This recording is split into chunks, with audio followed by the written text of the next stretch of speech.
warahmatullahi wabarakatuh. Selamat datang kembali di channel Meja Belajar Akira. Di video kali ini kita akan belajar mengenal pahlawan nasional Indonesia. Sebelum melanjutkan videonya, jangan lupa subscribe channel Meja Belajar Akira ya. Terima kasih. Nah, di video kali ini kita akan mengenal 4 pahlawan nasional Indonesia. Ada Sultan Agung, Sultan Hasanuddin, Untung Suropati, dan Nyi Ageng Serang. Yang pertama ada Sultan Agung. Sultan Agung yang lebih dikenal dengan nama Sultan Agung Anyokrokusumo adalah cucu dari Sutawijaya atau yang lebih dikenal dengan nama Panembahan Senopati, pendiri Kerajaan Mataram. Sultan Agung dilahirkan di Yogyakarta pada tahun 1591. Ia merupakan penguasa lokal Indonesia pertama yang mengadakan peperangan dengan Belanda secara teratur dan besar-besaran. Kekuasaan pemerintah Sultan Agung meliputi hampir seluruh Jawa, dari Pasuruan sampai Cirebon. Pada masa ini, Kompeni Belanda telah menguasai pula beberapa daerah di Indonesia, antara lain Batavia. Hak monopoli dagang yang dituntut Belanda sangat bertentangan dengan pendirian Sultan Agung, apalagi setelah Belanda mengadakan perampokan di Bandar Jepara. Sultan Agung melakukan 2 kali penyerangan, yaitu pertama pada tahun 1628 dan mengerahkan 50 buah kapal. Pertempurannya berlangsung siang dan malam. Karena persenjataan Belanda dilengkapi dengan meriam-meriam, pasukan Mataram tidak berhasil menundukkan pemerintahan Belanda.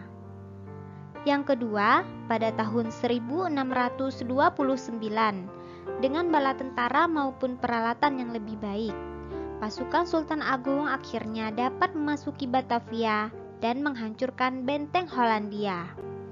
Namun, pasukan Mataram tak dapat bertahan lama karena kelaparan disebabkan gudang-gudang bahan makanan mereka dapat dibakar oleh Belanda. Serangan pasukan Mataram ini pun gagal. Sejak itu, Sultan Agung tidak mengadakan serangan lagi sampai akhir hayatnya.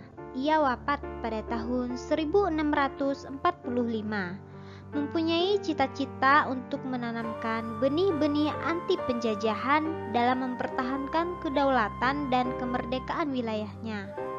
Ia pun dikenal bijaksana dan penganut agama Islam yang patuh dan berhasil membawa Mataram ke puncak kejayaan.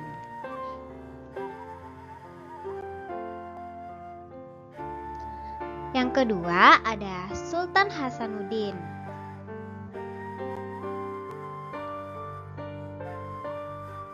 Sultan Hasanuddin dilahirkan pada tahun 1631 di Ujung Pandang. Ia putra kedua dari Sultan Malikus Said, Raja Gowa ke-15. Semasa remaja, Hasanuddin sering mewakili ayahnya sebagai utusan ke berbagai kerajaan lainnya di Indonesia. Bahkan, ia pun diangkat ayahnya sebagai panglima perang.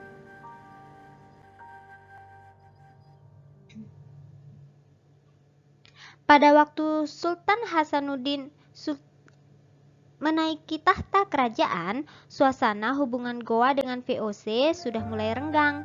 Ini disebabkan oleh Belanda yang hendak memaksakan hak monopoli terhadap perdagangan rempah-rempah di sana. Sultan Hasanuddin menolaknya. Maka peperangan dengan pihak Belanda pun tak terelakkan lagi. Belanda mengerahkan angkatan yang besar di bawah pimpinan Cornelis Spelman pada tahun 1666. Pertempuran demi pertempuran berlangsung terus, berbulan-bulan lamanya, hingga kekuatan Hasanuddin pun menjadi lemah. Akhirnya, Sultan Hasanuddin menerima juga ajakan damai Belanda pada tanggal 18 November 1667 diadakanlah perdamaian Bongaya. Tetapi Sultan Hasanuddin kembali mengadakan perlawanan setelah pasukannya menjadi kuat. Disebabkan karena Belanda sangat merugikan pasukan Goa, banyak korban dari pihak Belanda sehingga Spelman terpaksa meminta bantuan dari Batavia. Dengan datangnya bantuan dari Batavia, akhirnya pada tanggal 12 Juni 1669, Belanda dapat juga menaklukkan benteng terkuat Goa, yaitu Somba Opu, sehingga tambah melemah dan perang pun tidak dilanjutkan lagi. Sultan Hasanuddin kemudian mengundurkan diri dari tahta kerajaan dengan dilanjutkan oleh putranya yang bernama Sultan Amir Hamzah. Pada tanggal 12 Juni 1670, Sultan Hasanuddin meninggal dunia. Sebagian besar usianya diabdikan bagi pembangunan dan kedaulatan Goa sampai akhir hayatnya. Yang ketiga, Untung Suropati. Untung Suropati merupakan musuh besar bagi Belanda. Ia telah membuat malu Belanda dalam pertempuran di Kartasura. Pasukan Suropati telah dapat membunuh Kapten Tek, seorang perwira yang terkenal berani dan sangat diandalkan oleh Belanda. Tentang asal-usul keturunan dan kelahiran Untung Suropati tidaklah terdapat catatan yang pasti. Namun, menurut cerita, dia adalah keturunan bangsawan Bali yang kemudian menjadi budak belian. Ia dibeli oleh seorang pegawai VOC di Batavia bernama Edeler Moore. Untung terlibat percintaan dengan putri Edeler Moore, maka Untung Suropati dipenjarakan. Dalam penjara, ia mengalami siksaan berat. Dengan beberapa budak lainnya, ia dapat melarikan diri dari penjara. Kemudian, mereka membentuk kelompok dan mengadakan serangan-serangan terhadap Belanda di Batavia. Belanda akhirnya dapat membujuk Untung Suropati untuk menjadi tentara VOC. Ia diangkat sebagai letnan tentara Belanda. Tapi tak berlangsung lama karena terjadi pertengkaran antara pembantu letnan Belanda dan Untung membunuh perwira Belanda. Kemudian keluar dari dinas militer Belanda dengan mengadakan pelarian dari daerah Priangan. Belanda terus berusaha untuk menangkap Suropati. Pada tanggal 8 Februari 1686, terjadilah pertempuran di Kartasura. Selesai pertempuran, Untung Suropati membawa pasukannya ke arah timur. Dengan restu Amangkurat II, ia menduduki daerah Pasuruan. Pada bulan November 1706, Kompeni mengadakan serangan besar-besaran terhadap kerajaan Suropati. Maka terjadilah pertempuran yang dahsyat yang mengakibatkan Untung Suropati meninggal dunia. Lanjut ke pahlawan nasional yang keempat, yaitu Nyi Ageng Serang.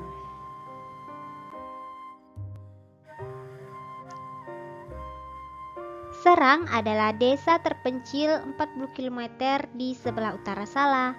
Di desa itulah pada tahun 1752 lahir Raden Ajeng Kustiah Retno Edi yang lebih dikenal dengan nama Nyi Ageng Serang. Ayahnya adalah Pangeran Notoprojo yang kemudian terkenal sebagai Panembahan Serang. Ia menjadi Bupati Serang dan kemudian diangkat menjadi Panglima Perang oleh Sultan Hamengkubuwono I. Sultan Hamengkubuwono I melakukan peperangan terhadap Kompeni. Dengan gigihnya, Pangeran Notoprojo sebagai Panglima Perang mendampingi Sultan Hamengkubuwono I. Pemberontakan itu berakhir dengan ditandatanganinya Perjanjian Giyanti pada tahun 1755. Dalam hatinya, Pangeran Notoprojo tidak setuju dengan perjanjian itu. Karena itu, ia tetap memelihara pasukannya di Serang. Hal ini diketahui Belanda dan menggempur pasukan Notoprojo. Pada waktu itu, Kustiah atau Nyi Ageng Serang telah dewasa dan ikut memimpin pasukan manahan serdadu Belanda. Dalam pertempuran itu, ia tertangkap. Ia dibawa ke Yogyakarta dan selanjutnya dikembalikan ke Serang. Perlakuan Belanda yang sewenang-wenangnya terhadap tanah rakyat dan merendahkan martabat raja-raja Jawa menjadi penyebabnya pecah perang Diponegoro pada tahun 1825 sampai 1830. Waktu itu Nyi Ageng Serang telah berumur 73 tahun. Namun beliau bersama cucunya Papak langsung melibatkan diri. Beliau bersama pasukannya menggabungkan diri dengan pasukan Diponegoro. Nyi Ageng Serang meninggal dunia pada usia 76 tahun. Jenazah beliau dimakamkan di Desa Beku, Kabupaten Kulon Progo, sesuai permintaan almarhumah. Demikianlah video kita kali ini. Sampai ketemu lagi di Sejarah Pahlawan Nasional seri berikutnya. Terima kasih. Assalamualaikum warahmatullahi wabarakatuh.